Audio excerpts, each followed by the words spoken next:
नमस्कार साथियों, मैं प्रमोद कुमार आप सभी का विजन स्टडी सेंटर के इस यूट्यूब चैनल पे हार्दिक स्वागत अभिनंदन करते हैं।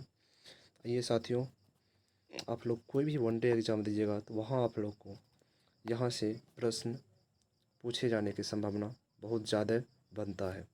तो उन्हीं को ध्यान में रखते हुए आज हम टोटल 21 प्रश्न लेकर के आए हैं, जिसको आप लोग पूरा अगर आप लोग देख करके जाते हैं तो आपका कोई भी वनडे एग्ज़ाम हो वहाँ क्या होगा, आपको यहाँ से एक न एक प्रश्न आपको पक्का देखने के लिए मिलेगा। तो आइए साथियों, इन सभी प्रश्नों को हम लोग क्या करते हैं, इस वीडियो के माध्यम से देखने का काम करते हैं। देखिए यहाँ पे पहला प्रश्न यहाँ पे देखिए हम लोग क्या दे रखा है। पहला प्रश्न कर रहा है, भगवान बुद्ध को ज्ञान की प्राप्ति कहाँ हुई थी। याद रखिएगा, भगवान बुद्ध को जो ज्ञान की प्राप्ति कहाँ हुई थी, तो बोध गया में। कहाँ हुआ था, तो बोध गया में हुआ था भगवान बुद्ध को ज्ञान की प्राप्ति। आइए भगवान बुद्ध से संबंधित कुछ और महत्वपूर्ण बातों पर लोग जानने का प्रयास करते हैं। ये जो भगवान बुद्ध हैं, याद रखिएगा, इनके बचपन का नाम था सिद्धार्थ। क्या था, बचपन का नाम सिद्धार्थ था। और इनका जन्म जो हुआ था 563 ईसा पूर्व। कहाँ कब हुआ था, 563 ईसा पूर्व लुम्बिनी नेपाल में। कहाँ हुआ था, लुम्बिनी नेपाल में इसका जन्म हुआ था 563 ईसा पूर्व में। याद रखिएगा, इनके जो माता जी का नाम था, माता का नाम याद रखिएगा आप लोग, क्या था, महामाया। क्या था माता का नाम, महामाया। और पिता का नाम था शुद्धोधन। पिता का नाम क्या था, शुद्धोधन। पिता का नाम क्या था, शुद्धोधन। माता का नाम महामाया, पिता का नाम शुद्धोधन और बचपन का नाम सिद्धार्थ। जन्म हुआ था 563 ईसा पूर्व का लुम्बिनी नेपाल में। आइए अगला प्रश्न देखिए, कह रहा है कि आर्य समाज का क्या करा, कि आर्य समाज का स्थापना किसने की। आर्य समाज का स्थापना जो है किसने की, तो स्वामी दयानंद। याद रखिएगा, आर्य समाज का स्थापना कौन किया था, स्वामी दयानंद सरस्वती। और आइए अब स्वामी दयानंद सरस्वती से कुछ महत्वपूर्ण बातों को लोग जानने का प्रयास करते हैं। याद रखिएगा, स्वामी दयानंद सरस्वती का जन्म हुआ था 1824 ईस्वी में गुजरात में। कहाँ हुआ था, गुजरात में। कहाँ हुआ था, गुजरात में। कब हुआ था, आर्य समाज का स्थापना जो किया था कौन, स्वामी दयानंद सरस्वती। इसका जन्म होता है 1824 ईस्वी। कहाँ, गुजरात के गाँव है टंकारा नाम। क्या है, टंकारा नाम। टंकारा नाम नामक गाँव में 1824 ईस्वी में इसका जन्म होता है स्वामी दयानंद सरस्वती जी का। और साथ ही साथ याद रखिएगा, इनके कुछ प्रमुख पुस्तक हैं। प्रमुख पुस्तक आप लोग याद रखिएगा, सत्यार्थ प्रकाश। क्या नाम है, सत्यार्थ प्रकाश। क्या नाम है, सत्यार्थ प्रकाश इनके प्रमुख पुस्तक है। और वेदभास भूमिका। क्या है, वेदभास भूमिका। क्या नाम है, वेदभास भूमिका। और एक है वेदभास। क्या है, वेदभास। ये तीन पुस्तक हैं किसका, स्वामी दयानंद सरस्वती जी का। ये तीन पुस्तक है, सत्यार्थ प्रकाश, वेदभास भूमिका और वेदभास। ये तीनों क्या है, प्रमुख पुस्तक है किनका, स्वामी दयानंद सरस्वती जी का। और स्वामी दयानंद सरस्वती जी जो है, ये आर्य समाज का स्थापना किए थे 1875 ईस्वी में। कब किए थे, 1875 ईस्वी में। कहाँ, मुंबई में। याद रखिए कहाँ किए थे, मुंबई में। तो चलिए एक बार फिर देख लेते हैं, आर्य समाज का स्थापना किसने किया था, तो स्वामी दयानंद सरस्वती किए थे। कब किए थे, तो 1875 ईस्वी में। कहाँ, तो मुंबई में। इनके प्रमुख पुस्तक क्या है, सत्यार्थ प्रकाश, वेदभास भूमिका, वेदभास। और इसका जन्म कब होता है, 1824 ईस्वी में गुजरात के गोहे टंकारा नाम। क्या नाम है, टंकारा नाम। यहाँ इसका क्या होता, जन्म हुआ था।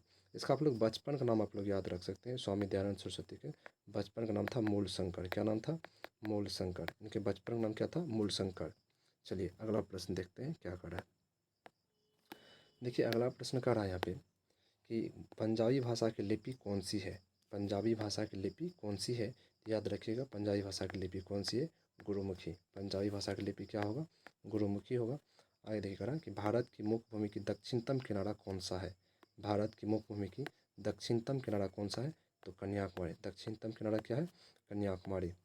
ये अगला प्रश्न देखिए, अगला प्रश्न यहाँ पर करा है कि इंसुलिन का प्रयोग किस बीमारी के उपचार में होता है। क्या करा है, इंसुलिन का प्रयोग जो है किस बीमारी के उपचार में होता है, तो इंसुलिन का प्रयोग जो होता है मधुमेह के उपचार में। किसमें होता है, मधुमेह के उपचार में होता है। ये इंसुलिन इंसुलिन एक प्रकार का हार्मोन है। क्या है, एक प्रकार का हार्मोन है। आप लोग याद रखिएगा, इंसुलिन क्या है, एक प्रकार का हार्मोन है।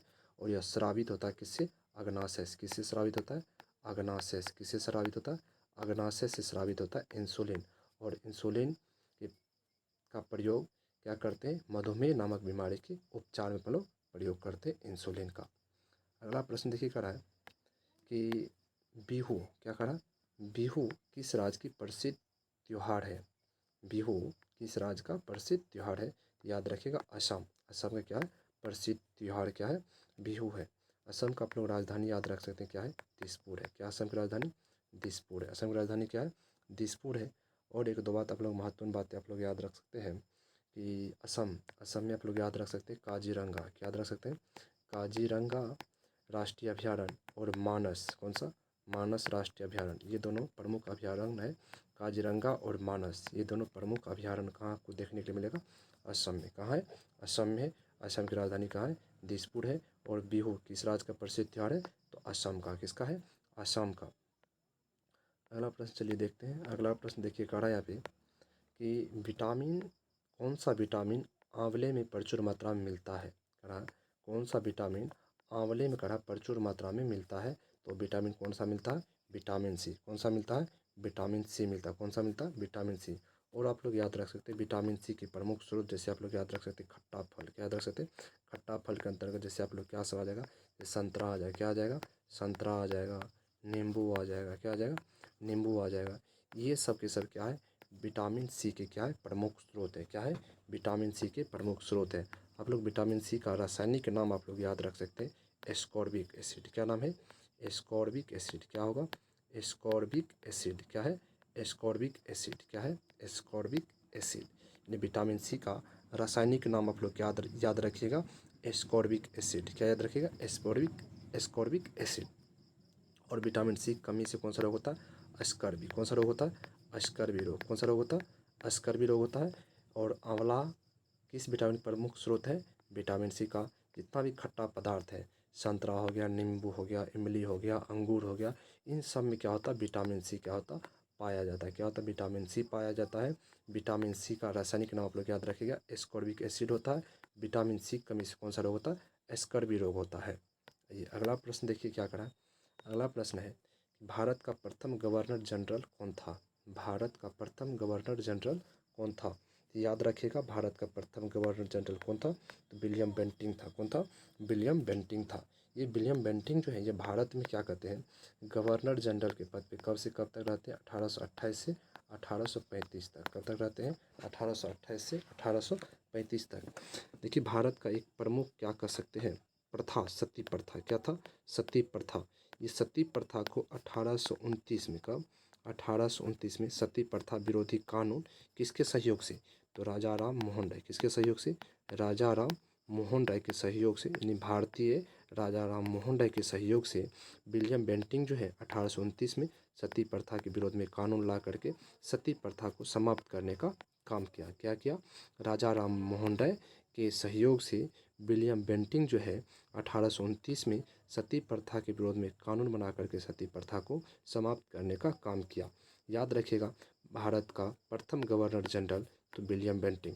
भारत में कब से कब तक गवर्नर जनरल के पद पर रहा? तो 1828 से लेकर के 1835 ईस्वी तक। अगला प्रश्न देखिए क्या करा है। अगला प्रश्न करा है कि कागज का आविष्कार किस देश में हुआ?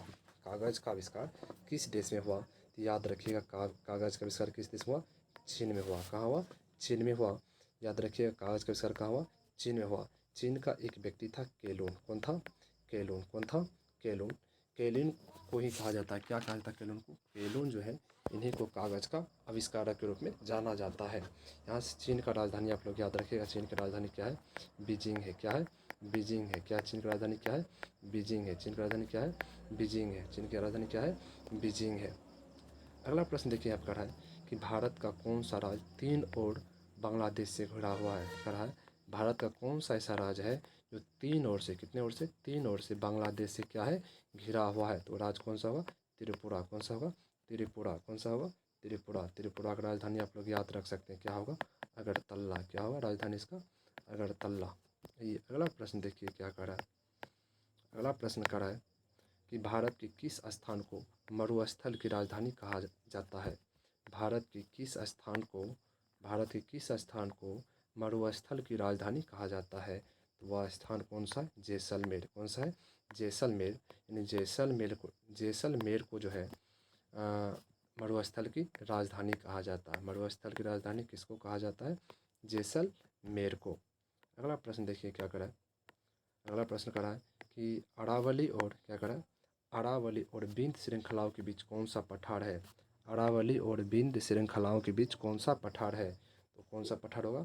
मालवा का पठार। कौन सा होगा? मालवा का पठार जो है अरावली और विंध्य श्रृंखलाओं के बीच क्या है? अवस्थित है। अगला देखिए रहा, झांसी नगर भारत के किस राज्य में स्थित है? झांसी नगर भारत के किस राज्य में स्थित है? उत्तर प्रदेश में। कहाँ स्थित है? उत्तर प्रदेश में। उत्तर प्रदेश की राजधानी कहाँ है? लखनऊ। क्या है? लखनऊ। क्या है? लखनऊ। झांसी आप लोग को याद होगा, झांसी 1857 की क्रांति में झांसी से नेतृत्व करने कौन काम किया था? लक्ष्मीबाई। कौन की थी? लक्ष्मीबाई। यानी झांसी से 1857 क्रांति का नेतृत्व कौन किया था? लक्ष्मीबाई। अगला प्रश्न देखिए कह रहा है कि भारत की सबसे लंबी सुरंग पीर पंजाल सुरंग है। सही बात है। भारत का अगर आप लोग से सबसे लंबा सुरंग पूछते तो क्या होगा? पीर पंजाल सुरंग। कौन सा याद रखिएगा? पीर पंजाल सुरंग है। यह पीर पंजाल सुरंग कहाँ है? याद रखिए कहाँ है? जम्मू कश्मीर में। कहाँ है? जम्मू कश्मीर में है। पीर पंजाल कहाँ है? जम्मू कश्मीर में है।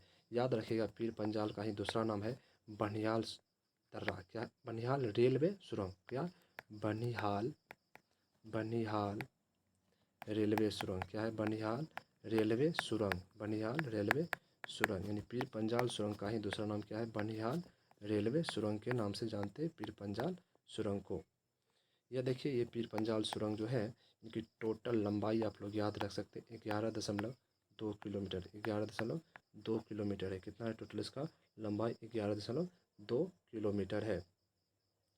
ये जो है पीर पंजाल सुरंग है बनिहाल रेलवे सुरंग के नाम से भी इसको जाना जाता है। यह कहाँ है? जम्मू कश्मीर। कहाँ है? जम्मू कश्मीर है। भारत का सबसे लंबा क्या है? रेलवे सुरंग। भारत का सबसे लंबा सुरंग कहते या रेलवे सुरंग। क्या कहते?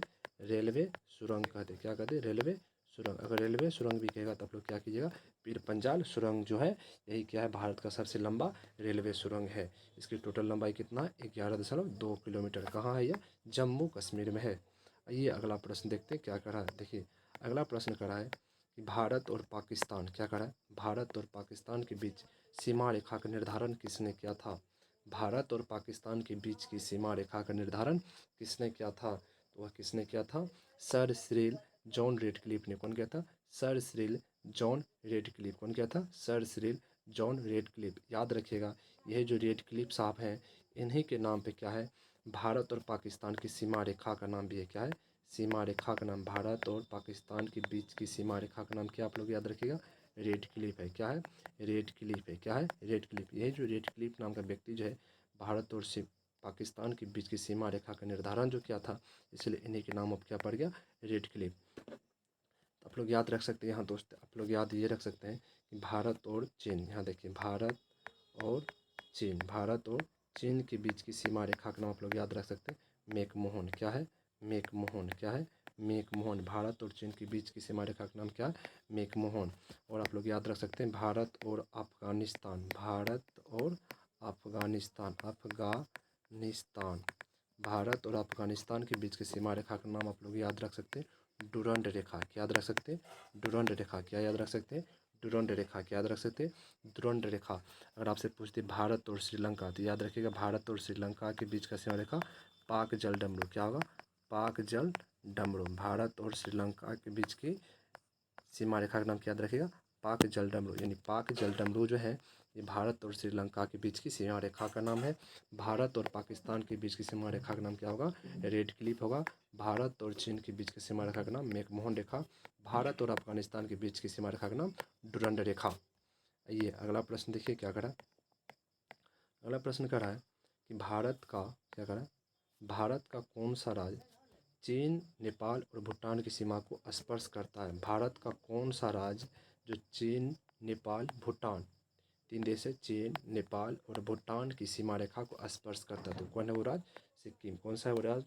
सिक्किम। कौन सा है? सिक्किम। याद रखिएगा एक ऐसा राज्य है जो चीन, नेपाल और भूटान तीनों देशों की सीमा रेखा क्या करता है? स्पर्श करता है। अर्थात कह सकते हैं कि चीन, नेपाल और भूटान की साथ सीमा साझा करने का काम भारत का कौन सा राज्य करता है? तो सिक्किम करता है। सिक्किम का दोस्त एक महत्वपूर्ण क्या कर सकते हैं? राष्ट्रीय अभयारण्य नाम आप लोग याद रख सकते हैं वो है कंचनजंगा। कौन सा है? कंचनजंगा एक राष्ट्रीय अभयारण्य सिक्किम में जो काफ़ी महत्वपूर्ण है। और सिक्किम का याद रखिएगा ये राष्ट्रीय अभयारण्य से भी महत्वपूर्ण है मात्र यहाँ एक ही रेलवे स्टेशन जिसका नाम है रेंगपो। क्या नाम है? Rangpo railway station. क्या है? Rangpo railway station. कौन सा है? रेंगपो रेलवे स्टेशन एकमात्र रेलवे स्टेशन है, एकमात्र रेलवे स्टेशन है सिक्किम का। उसका नाम क्या है? Rangpo railway station. क्या है? Rangpo railway station. आप लोग याद रख सकते हैं। कहाँ है? सिक्किम में। कहाँ है? सिक्किम में है। ये अगला प्रश्न देखिए करा कि सियाचिन क्या करा है कि सियाचिन ग्लेशियर भारत में है। सियाचिन ग्लेशियर भारत में है। कहाँ है? भारत में सियाचिन ग्लेशियर कहाँ है? तो कहाँ है? जम्मू कश्मीर। कहाँ है? जम्मू कश्मीर में कौन सी है? सियाचिन ग्लेशियर है। यहाँ देखिए जम्मू कश्मीर का दोस्त एक झील है, याद रख सकते हैं आप लोग, वुल्लर झील। क्या है? वुल्लर झील। क्या है? वुल्लर झील। क्या नाम है? वुल्लर झील। यह सबसे मीठा, भारत के सबसे मीठे पानी का झील। क्या है? सबसे मीठे पानी का झील। भारत का सबसे मीठे पानी का झील पूछ दे तो क्या होगा? वुल्लर झील। क्या होगा? वुल्लर झील। वुल्लर झील कहाँ है? जम्मू कश्मीर में। कहाँ है? जम्मू कश्मीर में। यहाँ का एक और प्रमुख झील है जिसका नाम है डल झील। क्या नाम है? डल झील। क्या नाम है? डल झील। डल झील भी कहाँ है? जम्मू कश्मीर में। शेषनाग झील आप लोग याद रख सकते हैं। शेषनाग झील। क्या है? शेषनाग झील। वेरीनाग झील। क्या है? वेरीनाग झील। क्या है? वेरीनाग झील। ये सब के सब झील कहाँ है आपको देखने के लिए मिलेगा? जम्मू कश्मीर में। डल झील, शेषनाग झील, वेरीनाग झील, ये सब के सब झील कहाँ है? जम्मू कश्मीर में। यहाँ का प्रमुख झील कौन सा? वुल्लर झील, जो सबसे बड़े मीठे पानी का झील है। जम्मू कश्मीर क्या है? सियाचिन ग्लेशियर कहाँ है? जम्मू कश्मीर में है। अगला प्रश्न देखिए क्या करा है। अगला प्रश्न करा है कि डंकन डंकन पास किसके मध्य स्थित है? डंकन पास किसके मध्य स्थित है? ये डंकन पास जो है दक्षिण अंडमान और लिटिल अंडमान के मध्य स्थित है। कहाँ है डंकन पास? कहाँ स्थित है? तो दक्षिण अंडमान और लिटिल अंडमान के मध्य स्थित है। कौन सा चीज़ स्थित है? Duncan pass. आज देखिए भारत की भूमि का सबसे उत्तरी भाग क्या कहलाता है? इंद्राकोल। भारत की भूमि का सबसे उत्तरी भाग क्या कहलाता है? भारत की भूमि का सबसे उत्तरी भाग क्या कहलाता है? इंद्राकोल। और सबसे दक्षिणी इंदिरा पॉइंट। अभी बताए थे शुरू में क्या था? इंदिरा पॉइंट। उत्तरी भाग क्या होगा? इंदिराकोल होगा।